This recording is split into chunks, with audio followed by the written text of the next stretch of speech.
अस्सलामुअलैकुम प्यारे बच्चों, उम्मीद है आप बख़ैर होंगे और मुसहफ़ी की तफ़हीम का सिलसिला जारी होगा। एक और लेक्चर के साथ मैं राशिद सईदी फिर आपसे मुखातिब हूँ। गुज़िश्ता लेक्चर में हमने मुसहफ़ी का तारुफ़ देखा था, थोड़ा सा दबिस्तान दिल्ली और लखनऊ की बात की थी, कुछ मार्कों की बात की थी। फिर हमने मुसहफ़ी की पहली गज़ल के पहले 3 अशार की तफ़हीम और तशरीह की कोशिश की थी। आज हम आगे बढ़ेंगे। अच्छा, आज जो चौथा शेर हमारे पास है उसको देखते हैं कि हमदम जो देखता हूँ तो पहलू में दिल नहीं, बैठा था उसके पास मेरा दिल वहीं रहा। अच्छा, ये बचपन से ये शेर मेरा पसंदीदा है और इस पसंदीदगी को कोई और रंग न दीजिएगा। खैर, ये क्यों पसंद है कि इसमें भाई इजहार मोहब्बत का करीना पेश किया गया है कि अब देखें कि बहुत से मकामात ऐसे होते हैं कि हम खुल कर बात नहीं कर सकते। हम ख़ास तौर पर हमारी मशरक़ी अक़दार में इजहार मोहब्बत खुलेआम नहीं किया जाता। ये बड़ा पाकीज़ा और थोड़ा मोहतरम एक वाक़या होता है, एक काम होता है जिसे बेदिली से या बेशर्मी से सरअंजाम नहीं दिया जाता। खैर, हमारी क्लासिकी रिवायात हैं, एक चीज़ है, मोहब्बत का वजूद है, उसको तस्लीम करना पड़ेगा। लेकिन उसके बाद की हमारी जो मशरक़ी रिवायात है उसकी पामाली हम किसी तौर पर नहीं कर सकते। खैर, अब मोहब्बत है, उसका इजहार भी करना है, तो इजहार करने का क्या तरीका हो पाएगा? तो देखें, या फिर इजहार मोहब्बत का ये बचपन में जो शायद मुझे पहला शेर याद हुआ था वो ये था कि क्या हुआ मुझ में जुर्रत इजहार नहीं, आप नज़रों की ज़ुबान तो समझते होंगे। ये शायद 1 या 2 क्लास में, पहली दूसरी क्लास में शेर याद हुआ था। तो इस गज़ल के इस शेर के तौर पर आप हवाले के तौर पर आप दर्ज भी कर सकते हैं। खैर, अब यहाँ पे देखिए, हमदम जो देखता हूँ तो पहलू में दिल नहीं, बैठा था उसके पास मेरा दिल वहीं रहा। अब यहाँ पे देखें कि जो दिल है, अब दिल को समझना होगा कि यहाँ पे दिल, देखिए दिल यहाँ पे पंपिंग आर्गन नहीं है। दिल यहाँ पे कोई एट्रम, वेंट्रम, एट्रिकुलर, ये जो आपकी वीन्स और पंपिंग आर्गन के तौर पर नहीं देखेंगे। आप इसको ऑक्सीजनेटेड और डीऑक्सीजनेटेड ब्लड की सप्लाई करने वाला पुर्जा नहीं समझेंगे। यहाँ पे दिल वो भी नहीं है जो आमतौर पर हमारी क्लासिकी या मशरक़ी रिवायात में है कि सोचने समझने का, फ़ैसला करने का जो मंबा है। यहाँ पे दिल से मुराद मोहब्बत है और दिल से मुराद मोहब्बत करने का करीना है। दिल इजहार मोहब्बत का नाम है कि देखिए, जब हम किसी से दिल देना, भाई किसी से मोहब्बत कर बैठना। अब देखें, ये जहाँ पे है तो दिल देना और दिल का खो जाना, वो भी किसी की मोहब्बत में मुब्तला हो जाना। अब यहाँ पे देखें भाई, हमदम कि अब यहाँ पे हमदम भी बड़े कमाल की बात है। हमदम तो वैसे दोस्त को भी कहते हैं, आपका जो बही खा होता है, आपका अच्छा चाहने वाला होता है। यहाँ पे मुराद महबूब भी हो सकता है, लेकिन दोस्त ज़्यादा है कि फ़ारसी में जब हम इस हमदम को ढूंढने की कोशिश करते हैं क्या है, तो हमें फ़ारसी रिवायात में मिलता है हमदम के कुछ मानी। कुछ अहले लुग़त में लिखा है कि हमदम से मुराद वो दोस्त होता था जिसका दम आपके दम के बराबर होता था। कैसे कि मिसाल के तौर पर 2 दोस्त हैं, वो किसी दरिया या नहर पर नहाना चाहते हैं, उनमें से डुबकी लगाता है और डुबकी लगाने का तरीका क्या होगा, वो अपने दोस्त से कहेगा कि जब मैं डुबकी लगाऊं तो तुमने भी अपना सांस रोक लेना है और जब तक तुम्हारा सांस टूटेगा तो मैं बाहर आ जाऊंगा, और जब तुम्हारा सांस टूटे और मैं बाहर न निकलूं तो इसका मतलब है कि मैं किसी मुसीबत में मुब्तला हो गया हूं, फिर तुम्हें मुझे बचाने के लिए छलांग लगाना पड़ी। तो हमदम वो होता है जिसका सांस यानी दम बराबर हो। तो हमदम जो देखता हूं तो पहलू में दिल नहीं, दिल नहीं तो कहाँ गया दिल, बैठा था उसके पास मेरा दिल वहीं रहा।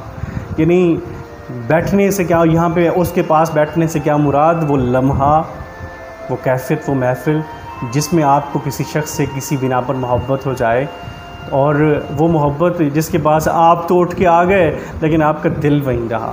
तो ये इजहार मोहब्बत का करीना है, मोहब्बत के इजहार का और मोहब्बत हो जाने की कैफियत का। अब देखिए ना कि बहुत से करीने हैं, कहते हो ना देंगे हम दिल अगर पड़ा पाया, दिल कहाँ के गुम कीजिए हमने मुद्दा पाया। कि देखिए, जो मुद्दा हमारा है वो भी तो इजहार मोहब्बत है और दिल आपको मिल गया। दरअसल हमारा मुद्दा आप तक पहुंच चुका है कि हम चाहते क्या हैं। एक और शेर भी देखिए कि जाने वाली चीज़ का गम हम क्या करें, जाने वाली चीज़ का गम हम क्या करें, दिल गया तुमने लिया हम क्या करें।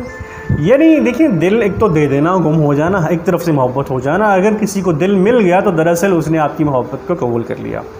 अब यहाँ पे वो एक बहुत कमाल का शेर जो मैंने पहली दफ़ा सुना था तारिक अजीज़ शो के अंदर कि एक ज़रा आपको ज़हमत होगी, एक ज़रा आपको ज़हमत होगी, आपके पाँव के नीचे मेरा दिल है। तो दिल दरअसल देखिए अपनी महबूब का मर्तबा बढ़ाकर इजहार मोहब्बत करके, यानी एक ये भी करीना है कि जब आप किसी से मोहब्बत करते हैं तो अपनी ये जो इज़्ज़त, आबरू, अपना मकाम, अपना मर्तबा उसके पाँव में धर देते हैं। उसके बाद उसकी मर्ज़ी, महबूब की मर्ज़ी जो उसके दिल में आए वो करेगा। तो यहाँ पे देखें कि हमदम जो देखता हूँ तो पहलू में दिल नहीं है, पहलू में दिल कैसे होगा कि जिससे मोहब्बत हुई तो उसके रह गया। यहाँ पे आप शेख ग़ुलाम हमदानी मुसफ़ी इजहार मोहब्बत के एक बहुत अहसन करीना बता रहे हैं। और दूसरा ये कि जब इंसान, ये बता रहे हैं कि जब एक इंसान को मोहब्बत होती है तो फिर उसके तमाम एहसासात उसके महबूब से जुड़ जाते हैं। जब दिल ही नहीं है तो और किस्म के दर्द क्या महसूस होंगे, सिर्फ वही दर्द महसूस होगा जो महबूब की तरफ से, महबूब की जानिब से या महबूब से मुताल्लिक़ होगा। अगले शेर की तरफ बढ़ते हैं कि आखिर को हो के लाला होगा नौबहार में, खूने शहीद इश्क न ज़ेरे ज़मीं रहा। अच्छा, ये बड़ा एक फ़िक्री लिहाज से बड़ा अहम शेर है और मुझे याद पड़ता है कि जब मैं दौरान FSC एक किताब ख़रीदी थी, शायद उसका नाम खुर्शीद अदब था, और उस किताब की ख़ासियत जो मुझे अभी तक याद है वो यूँ था कि उसके जो टाइटल था, उस टाइटल के ऊपर लिखा हुआ था कि कहीं से खून टपक रहा है और एक ज़मीन के ऊपर गिर रहा है और गिरते हुए वहाँ से गुलाब के फूल खिल रहे हैं। तो दरअसल वो लगता है इसी शेर की तशरीह था कि आखिर को हो के लाला होगा नौबहार में, खूने शहीद इश्क ना ज़ेरे ज़मीं रहा। अब यहाँ पे देखें, लाला से मुराद वही सुर्ख रंग का फूल होता है जो गुलाब की मानंद होता है। गुलाब नहीं होता, उसकी खुशबू गुलाब नहीं बल्कि खुशबू होती नहीं है, और उसकी ख़ास बात ये होती है कि उसमें काले तिनके भी होते हैं। अब यहाँ पे देखें कि पहले मिसरा कि भाई नौबहार में बहार की आमद पर लाला उगाया है ज़मीन से। अब यहाँ से कि किस लिए उगाया कि भाई शहीद इश्क का खून ज़ेरे ज़मीन नहीं रहा है, वो लाला बनकर आ गया है। अब यहाँ पे देखें, इस शेर को सुनने के बाद कुछ एतराज़ात हुए मुसफ़ी पर कि वही वो अवगौन के पुनर्जन्म के 7 जन्मों की शायद कायल हैं। तो कुछ शोरा ने उन पर, नक़ादों ने इनकार भी किया कि ये क्या भी आप अवगौन को प्रमोट कर रहे हैं, इस किस्म की हमारी जो इस्लामी जो रिवायात हैं उसके बरखिलाफ़ है शेर। तो दरअसल ये इसको उस तनाज़ुर में नहीं देखना चाहिए, इसकी कुछ और चीज़ें देखें।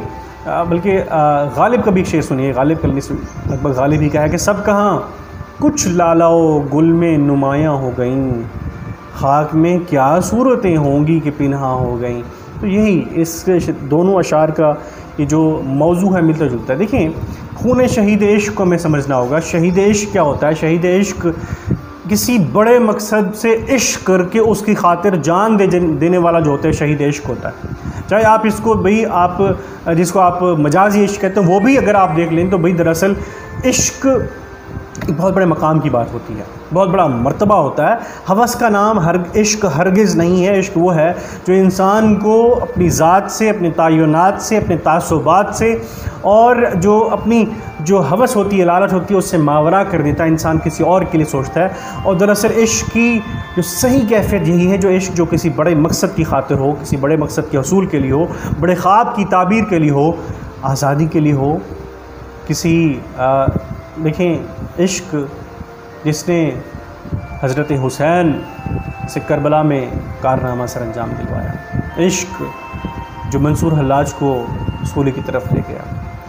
अब देखें वाक़यात भरे पड़े हैं, लेकिन यहाँ पे देखें कि जब खून शहीद इश्क का जो खून है जब वो ज़ेरे ज़मीन पर गिरेगा तो वो ज़ाय नहीं होगा कि वो लाला की सूरत में दोबारा नमूदार होगा, उससे फूल खिलेंगे। अब यहाँ पे देखें कि भाई इससे हम और सोचने की कोशिश करते हैं। देखें जब कोई शख्स किसी ख़ास तहरीक के लिए, किसी बड़े मकसद के लिए जान देता है तो वो अगर शहीद हो भी जाए, यानी जिस हद से कोई मक्तल में गया वो शान सलामत रहती है, ये जान तो आनी जानी है, इस जान की तो कोई बात नहीं। यानी किसी बड़े मकसद के लिए अगर कोई जान देता है तो फिर वो मकसद रायगा नहीं होता, वो शख्स शहीद हो जाए, इस दुनिया से चला भी जाए, तो उसके मकसद को लेके चलने वाले और पैदा हो जाते हैं। अभी आपने देखा है कि कभी के किसी फ़ौजी ख़ानदान का बच्चा हो कि जिसके वालिद या उसके ख़ानदान में से कोई शहीद हुआ हो बॉर्डर पर, सरहद पर जंग लड़ते हुए, और वो बच्चा फ़ौजी न बनना चाहता हो, फ़ौज से नफ़रत करता हो, लड़ने से नफ़रत करता हो, वतन से मुतनफ़िर हो गया। ऐसा हरगिज़ नहीं होता कि जो शहीद इश्क का खून होता है वो अगली नस्लों में चला जाता है, और वो नस्लें वही जज्बा लेकर जवान होती हैं और वही का वही अमल करने की कोशिश करती हैं। देखें, एक अगर भुट्टो एक डिक्टेटर के ख़िलाफ़ ज़िद में, डिक्टेटर के ख़िलाफ़ भाई एक बरखिलाफ़ खड़े हुए, उसकी जो मुखालिफत में खड़े हुए और तमाम तर कोशिशों के बावजूद, काविशों के बावजूद, रोकने के बावजूद भी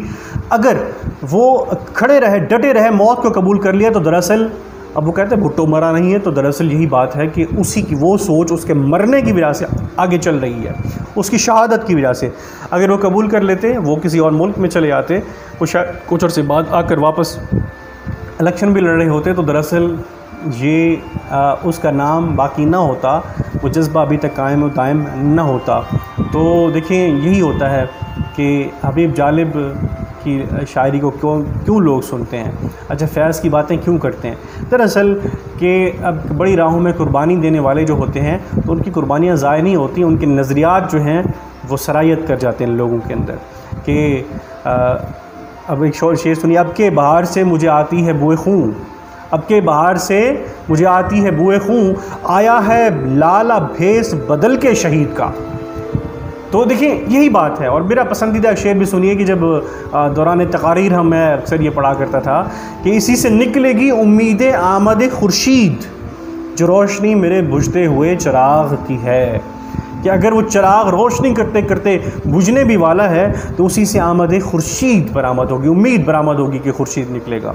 तो उम्मीद है ये शेर भी आपको समझ में आ गया होगा, इसके आप तशरीह का करीना समझ में आ गया होगा। आगे बढ़ते हैं कि दी जान ऐसे होश से अपनी के खल्क को, जीने का मेरे तादम आखिर यकीन रहा। अब कुछ देर पहले हमने जुल्फ़िकार अली भुट्टो की मिसाल दी, अब टीपू सुल्तान की भी बात कर लेते हैं कि तारीख़ की किताबों में आता है कि जब वो सुल्तान टीपू अंग्रेज़ों की फ़ौज के साथ अपने गद्दार वज़ीरों की बिना पर जब वो फ़ौज हुई, वो उन्हें हमला कर दिया, कब्ज़ा करने वाले थे, लड़ते रहे, लड़ते लड़ते गाजर मूली की तरह अपने दुश्मनों को काटने के बाद ज़ख्मों से चूर चूर होकर, घाव से जब उनका बदन भर गया था, तो वो शहीद हो गए। और शहीद होने के बाद ऐसे अंदाज से अपनी तलवार से टेक लगा के बैठे रहे जैसे कि टीपू मुंतज़िर है कि आगे कोई आए तो मैं उसको भी काट डालूँ, उसको भी मौत के घाट उतार लूँ।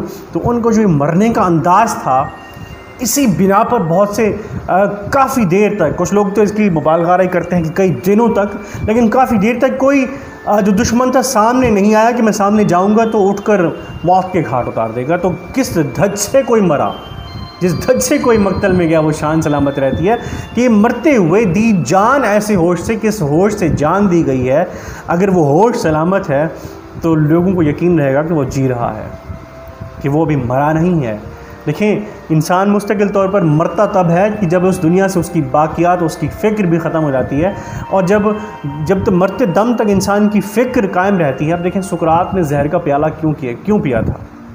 देखिए, कहते हैं कि क्राइटो और अफलातून गए थे सुकरात के पास। दोनों उस वक्त यूनान के जो बड़े मुअज़्ज़िज़ लोग थे उनमें से थे, और ये दोनों गए थे जब वो मौत की सज़ा हो गई कि उस हाल में, फ़लाँ हाल के अंदर जब आपको लोगों के हुजूम के सामने जहर का प्याला ख़ुद मौत की सूरत में, सज़ाए मौत की सूरत में पीना पड़ेगा, तो वो लोग गए कि उस्ताद मोहतरम, उस्ताद मोहतशम, अगर आप कहें तो हम आपको छुड़ा लेते हैं, हम आपको सरहद के पार भेज देते हैं, आप किसी और मुल्क में चले जाइए, आप माफ़ी मांग लीजिए, हम आपको छुड़ा लेंगे। तो सुकरात ने अपने मौक़िफ़ से पीछे हटना कबूल नहीं किया, बल्कि डट के खड़ा रहना कबूल किया। उन्होंने उस जहर का प्याला पी लिया। वो क्या, बल्कि वो शेर सुनिए कि उस प्याले में जहर था ही नहीं, उस प्याले में जहर था ही नहीं, वरना सुकरात मर गया होता। तो मरा कहाँ है, हम बात कर रहे हैं तो दरअसल उसकी फ़िक्र जी रही है। और यही बात कि कौन कहता है कि मौत आई तो मर जाऊंगा, मैं तो दरिया हूँ, समंदर में उतर जाऊंगा। तो दरअसल बड़े मकसद की खातिर मरना भी यही होता है कि हम अपने आप को मरने नहीं देते बल्कि हम अपने आप को अमर कर लेते हैं। अगले शेर की तरफ बढ़ते हैं कि याराने गर्म रहो तो सब आगे निकल गए, उनसे मैं नंगे काफ़िला पीछे कहीं रहा। अच्छा देखिए, गज़ल के मिजाज के हवाले से आप अच्छे तरीके से जानते हैं कि गज़ल का हर शेर फ़िक्री तौर पर मुनफरिद होता है, यकता होता है, कुल की सूरत में होता है। उसकी तशरीह के लिए किसी उसी गज़ल के दूसरे शेर से निस्बत देने की आमतौर पर ज़रूरत नहीं पड़ती। तो ये शेर भी देखिए बिल्कुल मुनफरिद है बकिया गज़ल से कि याराने गर्म रहो, भाई वो तेज़ चलने वाले जो दोस्त थे, गर्म रहो तेज़ चलने वाले दोस्त थे, तो सब आगे निकल गए, उनसे मैं नंगे काफ़िला पीछे कहीं रहा। तो काफ़िले में नंगे काफ़िला, शर्मिंदा काफ़िले से शर्मिंदा, सुस्त मिजाज में पीछे कहीं रह गया। अब इसको चीज़ को तो देखिए समझना चाहिए कि देखिए ज़िंदगी में चाहे हम बेबस हों, अच्छा अगर हमें इस दुनिया में चाहे किसी भी किस्म के गम का सामना करना पड़े, लेकिन इस दुनिया में मौजूद इम्तिहान से कभी पीछे नहीं हटना चाहिए, हमें आगे बढ़ना चाहिए। इंसान की तकदीर में सफ़र लिख दिया गया है, इंसान की तकदीर में कामयाबी के लिए कोशिश को ज़रूरी करार दे दिया गया है, तो कोशिश से हम कभी पीछे नहीं हट सकते। अब देखें कि मैं वो है ना कि चलता है जो आबला पाई के बावजूद, मंजिल का मुस्तहक वही सहरान वर्द है। कि अगर देखें कि अगर आपके पाँव में छाले पड़ चुके हैं, अब थक चुके हैं, चकनाचूर हो चुके हैं, तो लेकिन फिर भी आपको ठहरना नहीं है, मुसलसल आगे बढ़ते रहना चाहिए। कि आगे बढ़ते रहने वालों को ही मंजिल नसीब होती है, वरना जो ठहरते हैं वो कुचल जाते हैं। वो शेर है ना कि चलने वाले निकल गए हैं, जो ठहरे ज़रा कुचल गए हैं। और देखिए मिसाल के तौर पर ना कि बतौर तालिब इल्मी ज़िंदगी के कई मोड़ पर आपको कभी मायूसियों का सामना करना पड़ेगा, और वो मायूसियाँ आपको ज़िंदगी के सफ़र में पीछे की तरफ धकेलेंगी। कि मिसाल के तौर पर कि बाज़ दफ़ा मसाइल आ जाते हैं, किसी भी किस्म की परेशानियाँ आ जाती हैं, तो इंसान आगे बढ़ने को छोड़ देता है, समझता है कि नहीं मैं काफ़ी है, बस ज़िंदगी गुजर जाएगी। ऐसी सूरत में अपने उन अहबाब की तरफ नज़र डालना चाहिए जो मुसलसल गामज़न हैं, आगे की तरफ रवां दवां हैं, और उनकी जो रवानी और दवानी जो है उनकी तरफ देखें तो फिर हमें एक तहरीक मिलती है। वो मेरा पसंदीदा शेर है कि यही बात मुझे सरगर्मे सफ़र रखती है, एक यही बात मुझे सरगर्मे सफ़र रखती है, मुझसे आगे हैं मेरे साथ निकलने वाले। तो साथ निकलने वालों की तरफ जब सोचेंगे कि भाई काफ़िला अगर निकल गया है तो उस काफ़िले को जा लेना है, पहुंचना है, आगे बढ़ना है।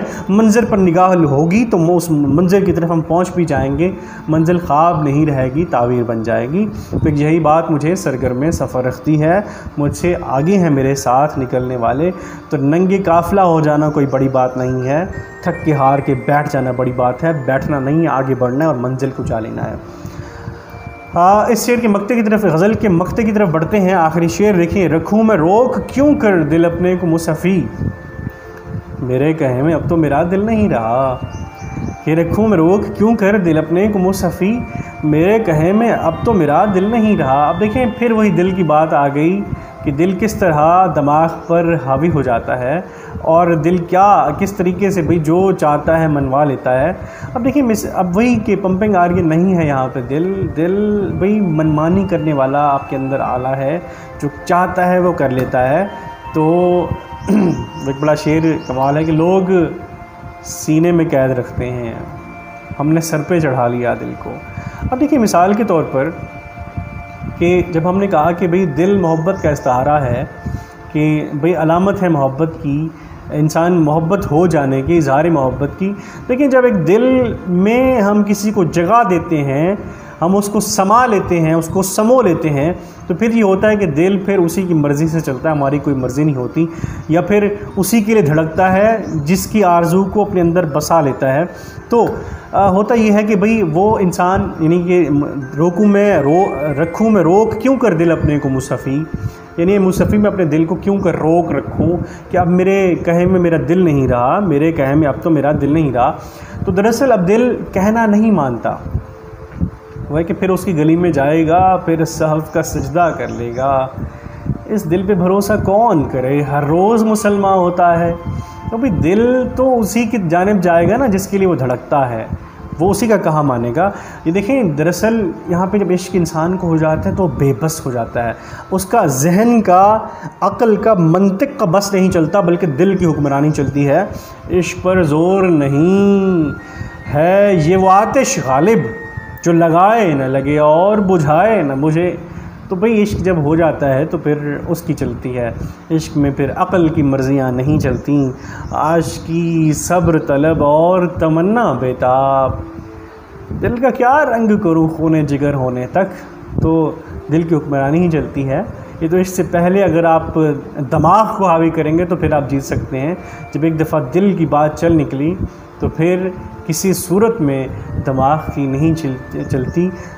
फिर देखिए, फिर जब मीर कहते हैं ना कि इस आशिकी में फिरते अमीर ख्वार कोई पूछता नहीं, इस आशिकी में इज़्ज़त सादात भी गई, तो वह दिल जब कहेगा कि जाना पड़ेगा उसकी गली में, फिर उसकी गली में जाएगा, फिर साफ कह सकता, जब जाएगा तो बदनाम भी होगा, रुसवाइयाँ भी समेटेगा।